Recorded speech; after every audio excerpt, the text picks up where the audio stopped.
નમસ્કાર મિત્રો, welcome back to my YouTube channel. તો આ ચેનલમાં હું એવા વિડીયો બનાવું છું જેનાથી સરકારી નોકરીની તૈયારી જે લોકો કરતા હોય તેને મદદ મળી રહે. તો આ વિડીયોમાં હું જનરલ એવી વાત કરવાની છું કે સ્ટ્રેટેજીસ વિશે, કે કઈ રીતે તમે મહેનત કરી શકો જેનાથી તમને સરકારી નોકરી મળી રહે. મારા અનુભવો ઉપરથી અને અમુક 3-4 એવા પોઈન્ટ્સ છે જેને આપણે સમજીએ કે સરકારી નોકરી તૈયારી કરતા જે લોકો હોય છે તેને કઈ રીતે તૈયારી કરવી જોઈએ. તો હું સીધા પોઈન્ટ્સ પર જ આવીશ. અહીં પહેલો પોઈન્ટ્સ એટલે કે પહેલી સ્ટ્રેટેજી તમારે એ ધ્યાન રાખવાની છે કે તમારી પાસે નક્કી ગોલ હોવો જોઈએ. બરાબર, ફક્ત એક ગોલ હોવો જોઈએ કે મારે સરકારી નોકરીની તૈયારી કરવી છે અને એમાંથી કઈ નોકરી મારે મેળવવી છે એ મગજમાં ફિક્સ હોવું જોઈએ. તો જ તમે તે ડાયરેક્શનમાં, તે દિશામાં મહેનત કરી શકશો. દાખલા તરીકે આપણે ક્યાંય જઈ રહ્યા હોઈએ છીએ, બરાબર, તો આપણને ડેસ્ટિનેશન એટલે કે આપણી મંજિલ જ આપણને ખબર ના હોય કે આપણે કયા સ્ટેશન પર અટકવાનું છે, આપણે કયા ડેસ્ટિનેશન પર પહોંચવાનું છે, તમને એ જ ખબર ન હોય તો તમે કયો રસ્તો પસંદ કરશો. આપણે કોઈ પણ રસ્તો કે દિશા કે ડાયરેક્શન આપણે ચૂઝ નહીં કરી શકીએ. કારણ કે આપણને આપણો ગોલ, આપણી ડેસ્ટિનેશન જ ખબર નથી. તો તમે કઈ રીતે તૈયારી કરી શકશો? તો દિમાગમાં ફિક્સ એક ગોલ રાખવો જોઈએ અને ગોલ તમારે લખી રાખવો જોઈએ અને તમારા રૂમમાં અને તમે જ્યાં સ્ટડી કરતા હોય, વાંચતા હોય, મહેનત કરતા હોય, તૈયારી કરતા હોય તો ત્યાં તે ગોલ મોટા પેપર ઉપર લખી અને રાખવો જોઈએ. તો હંમેશા નક્કી રાખો, મગજમાં કોઈ અનિશ્ચિતતાઓ ન રાખો કે મારે આ પણ કરવું છે, તે પણ કરવું છે અને આ પણ કરવું છે. ફક્ત એક ગોલ હોવો જોઈએ. તો આ પહેલી સ્ટ્રેટેજી હતી. હું આ વિડીયોમાં એકદમ ક્લિયર પોઈન્ટ્સ અને સ્ટ્રેટેજીસ કહીશ. તો આ પહેલી સ્ટ્રેટેજી હતી.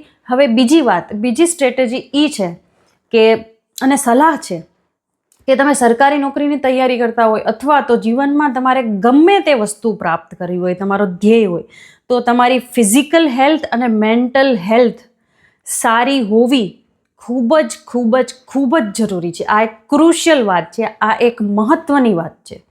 જો તમે ફિઝિકલ હેલ્થમાં ધ્યાન નહીં આપો, તમારી મેન્ટલ હેલ્થમાં ધ્યાન નહીં આપો તો તમે કોઈ પણ કામ સરખું નહીં કરી શકો. તમે નોકરી કરતા હો તો તમે નોકરીમાં તમારે રજા મૂકવી પડે, તમે ઘરકામ પણ ન કરી શકો, તમને કોઈની સાથે વાત કરવી ન ગમે, તમને ટીવી કે મોબાઈલ જોવું કે કંઈ પણ કરવું ન ગમે, કેમ કે તમે બીમાર છો.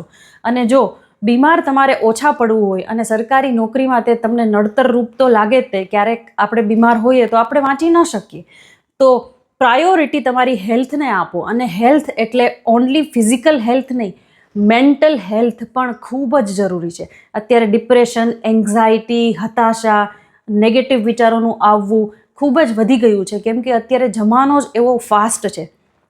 તો એક વસ્તુનું હંમેશા ધ્યાન રાખો, તમારે સરકારી નોકરી મેળવવી હોય તો physical and mental health are both very very very important for you to study hard. તો આ બંને વસ્તુ ખૂબ જ જરૂરી છે. તમારા ટેસ્ટ રેગ્યુલર કરાવો, સારું ખાવાનું ખાઓ અને 7 કલાકની ઊંઘ લેવી પડે, થોડી કસરત કરવી પડે અને ખુશ રહેવાની ટ્રાય કરવી પડે. અને જો મોબાઈલનું એડિક્શન હોય તો તે થોડુંક ઓછું કરવું પડે. તો આ રીતે બીજો પોઈન્ટ હતો, ફિઝિકલ અને મેન્ટલ હેલ્થ તમારી ખૂબ જ સારી હોવી જોઈએ તો તમે સારી રીતે મહેનત કરી શકો અને નોકરી મેળવી શકો. હવે ત્રીજી વાત એવી છે કે તમારી પાસે એક ફોર્મેટ એટલે કે કાગળ પર, હાર્ડ પેપર ઉપર થોડું ઘણું એવું આયોજન હોવું જોઈએ કે આ મારું એક ટાઈમ ટેબલ છે, બરાબર છે. હવામાં આયોજન કરવાથી અને હવામાં વિચારો કરવાથી કે આટલા વાગે હું આ વિષયનું વાંચન કરીશ કે હું રિવિઝન આ દિવસે કરીશ, ના, તમારું એક પ્રોપર ટાઈમ ટેબલ હોવું જોઈએ. એવા વિડીયોઝ તમે યુટ્યુબમાં જોઈ શકો છો કે સ્ટડી કરવા માટે અથવા તો ગવર્મેન્ટ જોબ મેળવવા માટે, કોઈ એક્ઝામ ક્રેક કરવા માટે કઈ રીતે ટાઈમ ટેબલ, સ્ટ્રેટેજીસ અથવા તો તમે પ્લાન કરી શકો. એક ડાયરી એવી રાખો અને જે આયોજન અને ટાઈમ ટેબલ જે તમે બનાવ્યું છે તમારી સામે રૂમમાં હોવું જોઈએ. તો એક ફોર્મેટ હોવું જોઈએ એક પેપર પર તમારે તમારું ટાઈમ ટેબલ હોવું જ જોઈએ. આ એક ખૂબ જ અગત્યની વાત છે. જો કે એવું પ્રોપર ટાઈમ ટેબલ હશે તો તમને થોડું મોટિવેશન મળશે, તમને ઇન્સ્પિરેશન મળશે, તમને અંદરથી ફોર્સ મળશે એવો મહેનત કરવાનો, હાર્ડવર્ક કરવાનો. તો અને દરેક વિષયને કેટલો ટાઈમ આપવો એ પણ તમને ટાઈમ ટેબલમાં ખ્યાલ આવી જશે. તો ત્રીજી સ્ટ્રેટેજી અને ત્રીજો પોઈન્ટ એ હતો કે તમારી પાસે એક ફ્રેમવર્ક, એક આયોજન કહી શકો, એક ટાઈમ ટેબલ કહી શકો, પ્લાન પણ કહી શકો, એવો પ્લાન અને ટાઈમ ટેબલ હોવો જ જોઈએ. જેમ આપણે સ્કૂલમાં નાના હતા ત્યારે આપણને ટાઈમ ટેબલ બનાવવાનું કહેવામાં આવતું શિક્ષકો દ્વારા, અથવા તો આપણા પેરેન્ટ્સ હોય એ પણ કહેતા કે એક ટાઈમ ટેબલ તો બનાવો કે ગણિત માટે 30 મિનિટ, કે ઇંગ્લિશ માટે 30 મિનિટ, કે કલાક વિજ્ઞાન માટે. તો એવી રીતે ટાઈમ ટેબલ હોવું ખૂબ જ જરૂરી છે. અને નેક્સ્ટ જે સ્ટ્રેટેજી છે, ચોથો પોઈન્ટ એ છે કે તમે સવારે વાંચવાની તમારી ટેવ હોય, અથવા તો દિવસ અથવા તો રાત્રે, કોઈને રાત્રે વાંચવું ગમે છે, કોઈને વહેલી સવારે ઉઠીને વાંચવું ગમે છે. હા, બરાબર છે, ઠીક છે. બધાની અલગ અલગ પોતપોતાની પ્રાયોરિટીઝ હોય છે, પસંદ હોય છે, અને પોતાના શરીર મુજબ, પોતાના ટાઈમ ટેબલ પ્રમાણે લોકો વાંચતા હોય છે, મહેનત કરતા હોય છે.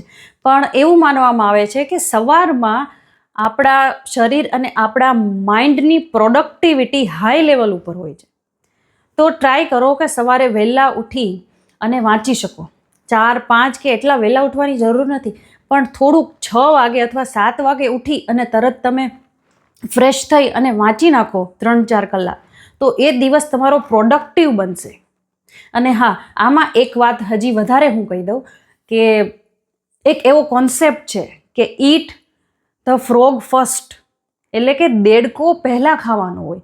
એક એવી થિયરી છે, આમાં દેડકો ખાવાની વાત નથી, કે તમે ઇમેજિન કરો કે એક બાજુ તમને એક જીવતો દેડકો આપવામાં આવે છે અને એક બાજુ તમને મનગમતી ખાવાની તમારી ડીશ આપવામાં આવે છે, ખાવાની વસ્તુ આપવામાં આવે છે, અને તમને કહેવામાં આવે છે કે આ બંને વસ્તુ તમારે ખાવાની જ છે.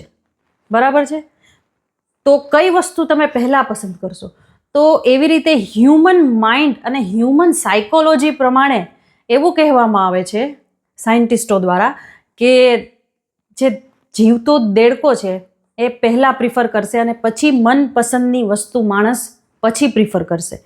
તો આ જ કોન્સેપ્ટ તમે તમારી તૈયારીમાં જો લાગુ કરો, ઇમ્પ્લિમેન્ટ કરો, તો તમે જે વાંચશો, તમારું જે વાંચવાનો ગોલ છે, બધું મટીરિયલ અને તમારું વાંચવાનું છે એ દેડકો છે, તો તમારે સૌથી પહેલાં દેડકો ખાવો પડશે દિવસમાં. એટલે કે અઘરામાં અઘરી વસ્તુ, બરાબર, વાંચવાનું કોઈને ખાસ ગમતું નથી પણ આપણે વાંચવું પડે છે, તો સૌથી પહેલાં અઘરી વસ્તુ જે લાગે એ તમારે સવારથી કરવી પડે.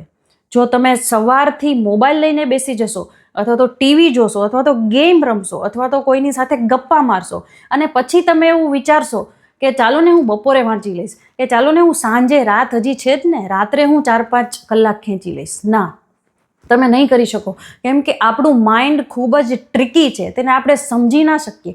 તો સવારમાંથી જ અઘરી વસ્તુ કરવાની ફોર્સ તમારે આપવો પડશે. અને હા, પછી દિવસ દરમિયાન તમે બપોર સુધી કે સાંજ સુધીમાં 5-6 કલાક વાંચી લીધું, અને પછી તમે તમારા માઇન્ડને મનોરંજન આપો, એન્ટરટેનમેન્ટ આપો, કે હું ઇન્સ્ટાગ્રામ કરી લઉં, કે હું નેટફ્લિક્સ જોઈ લઉં, કે હું યુટ્યુબ કરી લઉં, અથવા તો હું કોઈ રમત રમું, અથવા તો હું કોઈ ફ્રેન્ડ સાથે બારે જાઉં રખડવા માટે, અથવા તો ગપ્પા મારવા માટે, કે ચીલ કરવા માટે.